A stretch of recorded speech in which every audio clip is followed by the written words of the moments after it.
Welcome to the next episode of Northern Chorus Fantasy Pints Podcast. We're back after the haze of Clinton Baptiste. Still clouds over us. Do you feel that way, James? Yeah, it's been a whirlwind of a week, definitely. Trying to get it. I can't tell now if I think my breathing had just about started to return, and then we played football tonight. So yeah, now I can't breathe again. It's probably going to be that way for the next week or so. Yeah, the return of football's very much been a wake-up call, but managed to get to the barbers, which is a good one. Still not been to the pub though. No, me neither. No, me neither. Have to get that sorted. But yeah, so we're back, and we've got a special guest joining us again today on the podcast. He's a singer-songwriter from Wigan, described by XS Manchester as a cross between Springsteen and the Killers. So, hello, Joe Astley. Hello, nice to be here. How are you doing, mate? You okay? I'm all right. Yeah, much better now the pubs are open. Say. Couldn't agree more with that, mate. Couldn't agree more. We were discussing just before, obviously, you joined that you were front page news when the pubs open. Is that standard practice for you in Wigan? I think it's going to become the norm sooner or later. Like, I might as well get used to it. I reckon some of my mates thought that I'd actually, told the press that I was going to the pub and stuff. I reckon they probably just knew where to find me. The old paparazzi informant trick. I like it. I like your confidence as well, mate. I like your confidence as well.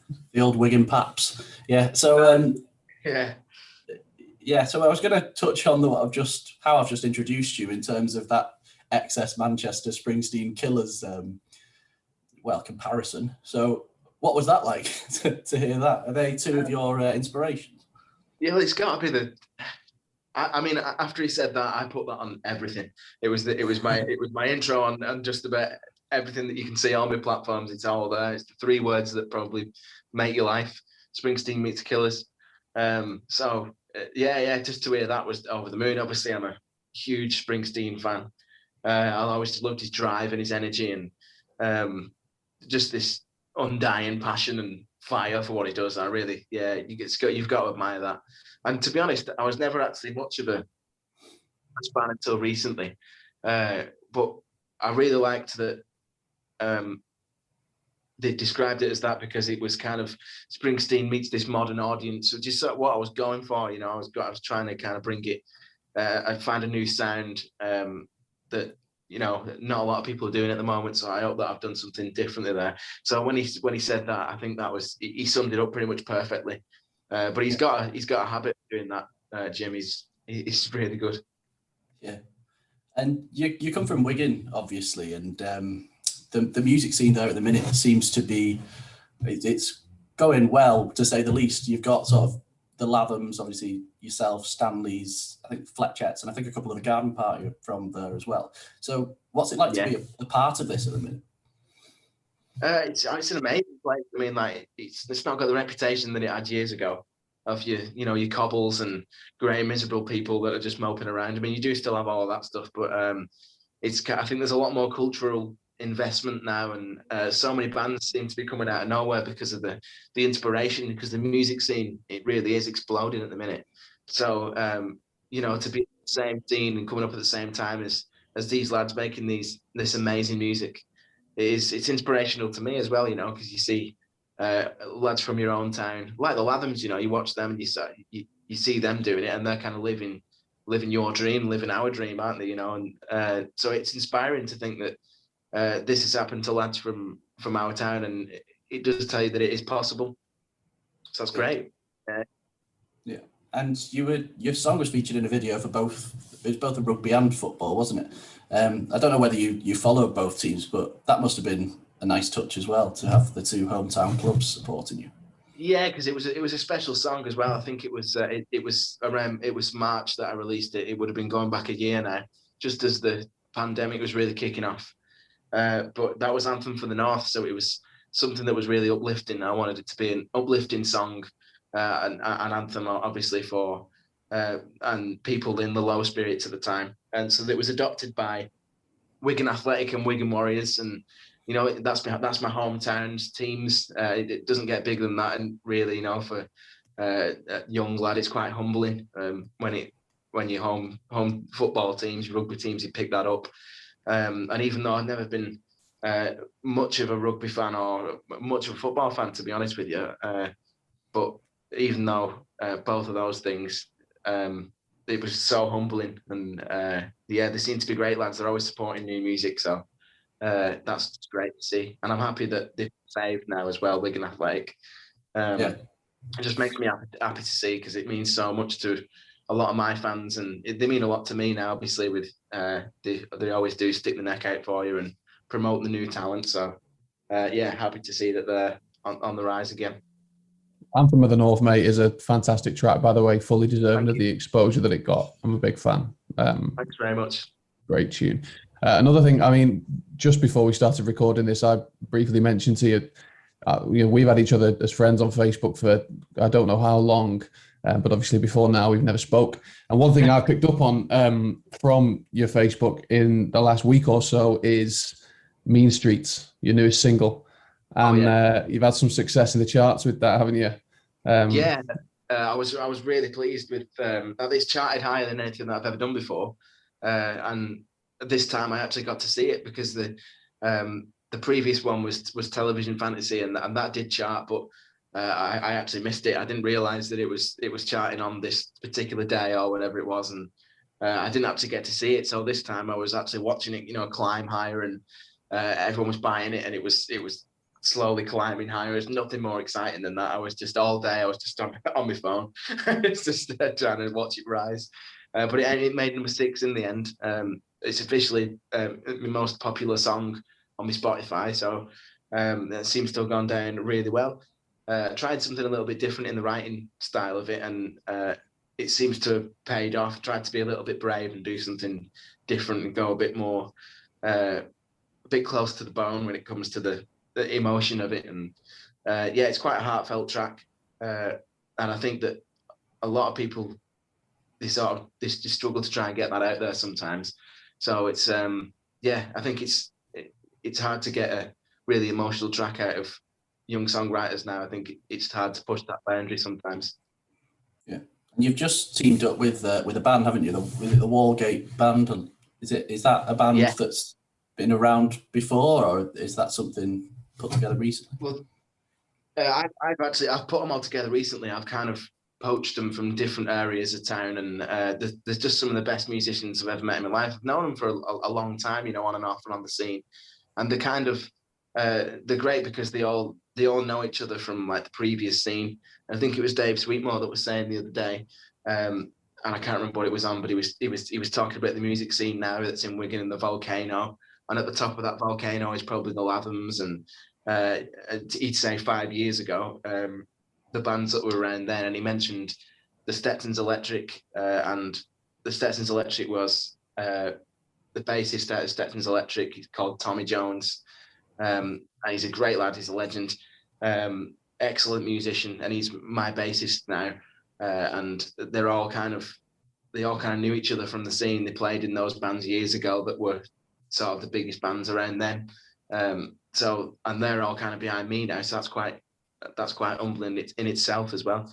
But I've got a couple of brass players from Manchester Ska Foundation as well. So I've got a sax player and a horn player, and he's done Glastonbury too. So they're all just these incredible musicians that I'm really happy to have behind me. Very, very lucky, really. And they sound amazing, so I'm looking forward to getting them out and doing our first proper gig together. No one's heard them yet, but they sound absolutely amazing. And it's quite a big ensemble, isn't it? Is it 10-piece? Is that what I read? 10-piece band. 10 altogether. Yeah. So we're looking to find a stage that fits us in town. But you might be waiting a while before you see the full lot. They'll have to extend the old courts. Hopefully not, mate. And I imagine it'll bring a different element to your tracks as well, or was that the reasoning behind? Absolutely. Absolutely. I wanted something that just was different, that can really put on a show. And it's nice, really. I've been in different bands before and kind of picked my friends to be in my bands, and and I've sort of been in a position before where I've been a bit better than my band because I've been doing it for years, and the band have been inexperienced and never done gigs and things. Whereas now my band are better than me, and they've been doing it for years, and they know each other inside out. And I'd have it that way every time because they really are just outstanding musicians, and they get along really well. And they can put them away as well. They can keep up with me, so it's good.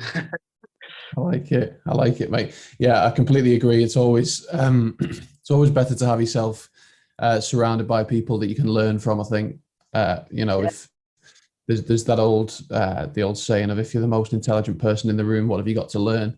Yeah, exactly. Yeah. So yeah, completely agree with you there. And you did just allude to possibly going to struggle to get a stage to fit you on. Although I did see you've recently announced the first gig with them, haven't you, in July, I think? Do you want to tell us a bit about that? Yeah, that's going to come in Liverpool on the 16th, and we're going to Jimmy's, and I'm looking forward to that because the Jimmy's in Manchester was an amazing venue, and I always love Liverpool. It's one of my favourite cities. So I've never actually had the pleasure of playing the Liverpool venue. It's not long since opened, I don't think. But that's going to be our first gig on the 16th there. And been supported by some amazing artists as well, the really good Liverpool lads. Who Knows and Johnny Taylor, they're both on support.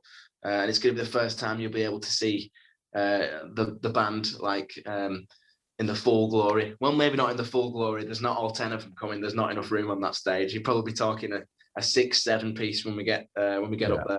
But see what you can fit in, and the rest of the lads who don't fit on stage will have to sit in support with a pint. Yeah. Yeah, they can cheer us on. Oh, that's great, mate. So where are people going to be able to find you in the meantime? Well, we're actually in talks of doing something, a hometown gig, which I can't say too much about yet because it's not entirely confirmed. But we've got some exciting stuff coming up once again, I can't really say too much about. But in the next couple of months, you should be able to see something before the July gig. I have got something massive on the cards, which it might change everything. So I'm hoping that we can get enough people to get on board with this next thing, and I've got good times ahead. In the next couple of months, you should be hearing something exciting. Excellent. I know you're quite involved in the local sort of live music scene, aren't you, as well? Particularly around Wigan, it's something quite close to my heart. I don't tend to write my own music, and the stuff I have written is nowhere near close to being good enough to publish. But I am a cover artist. I'm out on the local sort of gig circuit doing the covers and stuff, and I know you do that. So presumably, since we've started to move away from lockdown, you're starting to get some gigs and stuff, maybe in beer gardens now, and from May onwards in some pubs. Yeah, it's looking at May time again for me. I'm going to be doing some shows at Fatbird in town. That's a great venue, really nice place. And so it's looking like things are opening up again. I can start to feel like I'm human and have a purpose, and I can play the guitar again. I don't have to retrain, and things. So we'll move on to the theme of the podcast then, which is fantasy. Yeah, crack on. Yep. So for anyone who's not listened to the previous episodes, it's the concept is 3 musicians, past or present, that you can go for a drink with. Not necessarily a pint, could be a pint, but we essentially want to know you 3, and then we'll sort of look at how they might interact, things like that. So okay. So so just to confirm the rules then, so are they all going to be, if it was a fantasy pint, do I get to see them separately, or are they all in the same room together? They're all going to be in the same room interacting with each other. So there's effectively, imagine a small table with 4 seats 2 meters apart for the time being, and it's going to be yourself and 3 musicians, past or present. Okay. But these are your fantasy pints, so if you want, one of them could go to the toilet, one of them could go to the smoking area, and you could just be one-on-one with one.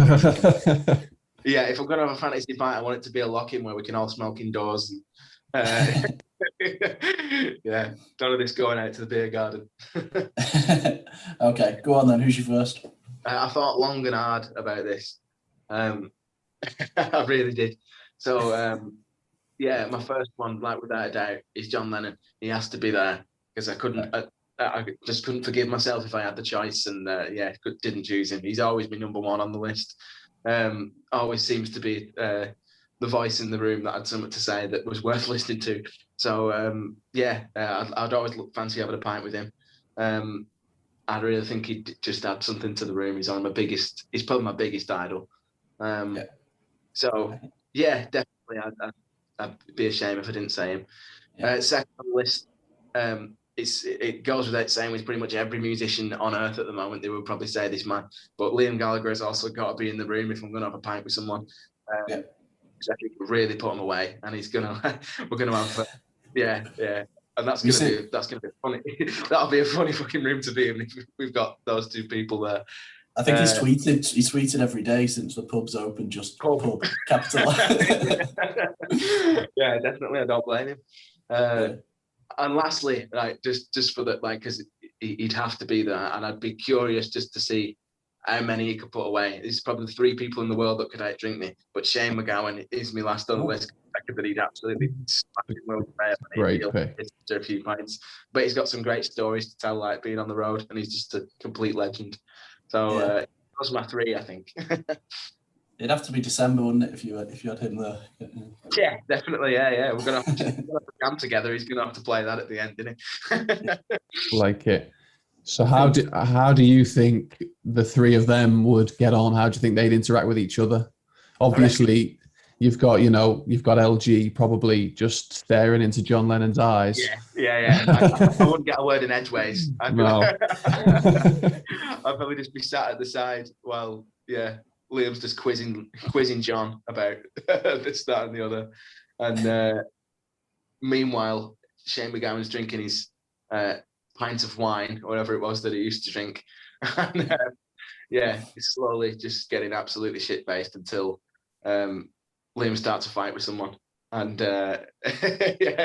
offers to fight him in the pub car park or something like that. They're 3 good choices. I think John and Liam will be popular. I think Shane McGowan's a great left field choice. Yeah, I didn't think many people would choose that one, but I'd love to have I'd have to have a decent jamming session at the end as well. Oh yeah, the whole 4-piece. Yeah, definitely. Absolutely. Yeah. That'd just be the dream come true. No, I like it. So I think obviously you've chose your fancy pints now, but here's your chance to plug all your socials before we call it a day. So where can people find you? Well, you can find me on all the usual ones: Facebook, Instagram, Twitter, and it's Joe Astley. Joe Astley official for all the @ ones. You can find me on there at Twitter. And that's where I spend most of my time since the last year. So you can find any updates on there, and I'm on Spotify. You can catch up with any new music that's coming out there, and keep an eye out because I've got some exciting stuff coming up soon. I can't wait to share it with everybody. So thanks for having us. Excellent. That Jimmy's gig. 16th of July. 16th. It's 16th. I think it's Friday. It's Friday, I think. Good stuff. Yeah, it's going to be a good day. I don't know if this is old news, Joe, but I know that you were auctioning some signed test pressings. Are they all gone now, or can people still bid for those? I sold them out, but I have got my own personal copy that I think I'm going to sell, because when the actual vinyl comes, then I'll have my own copy of that, and I'm keeping the number 1, like the first one that's pressed. Yeah. By the time that comes, I probably won't play it again. So I'm thinking of selling that one on too, because the pubs are open now and I need the beer money. So and it's a 4-track vinyl, isn't it? It's 4-track. So the test pressings have just arrived. I can't wait for it to turn up. It's going to be in glorious orange vinyl, and it's the test pressing of this 4-track vinyl. So there's Television Fantasies on there. The B-side to that is the Battle of Wigan Lane, which isn't actually released yet. It's the next track I'm going to release with the Walgate Band, and probably the biggest tune that I've ever made. So I can't wait for people to hear that one. And then obviously on the other side, you'll have you got Anthem for the North and Revolution Postponed, are probably my biggest 2 singles to go along with it as well. And I've had a listen to the test pressings and they sound amazing. So I'm so excited to get the real ones through. It should be in about June time. But this is your one chance if you want that last test pressing to hear this track before it's out, and you'll get to have a little piece of history, should hope one day. And it's signed obviously as well. Good stuff. Excellent. Nice one. Just from me, thanks very much for coming on. Thanks for your time. No, enjoyed it. Thanks for coming on. I appreciate it. Yeah, it's been great, mate. And as I say, I've known of you for a long time. We've been Facebook friends for I couldn't tell you how long. And hopefully, when lockdown continues to lift, we may be able to get out and have a fantasy pint of our own. We'll try and get down to one of your gigs. I'm living in Wigan myself at the moment. I thought he was going to choose you, James. I was disappointed. Well, I wasn't going to say anything, but I am disappointed myself. You've got some good contests there. That's a competition where that's concerned now. So that was Joe Astley. He's got a few interesting projects going on, and it's been great to have a little chat with him there. We had a bit of a chat with him off recording as well. He's an all-round stand-up guy, wouldn't you say, Sean? Yeah. Sounds like he's got some exciting stuff coming up, especially with the new band he's got together, and obviously that Jimmy's gig too. I think it must just be a really nice thing to be in at the minute in Wigan.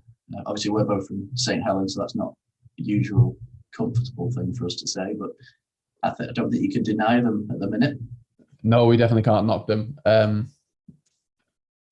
There's a lot of fantastic music coming out of Wigan now, and props to Joe for being quite a significant part of that. As I alluded to in the podcast, Anthem of the North, I think is, in my opinion, is his best work. And it's a fantastic tune, fully deserving of the recognition that it's got. And he's obviously got his new track coming out, which is on the vinyl pressing, which he seemed quite excited about. So I'm quite excited to hear that. And in terms of the podcast, we'll be back next week, won't we?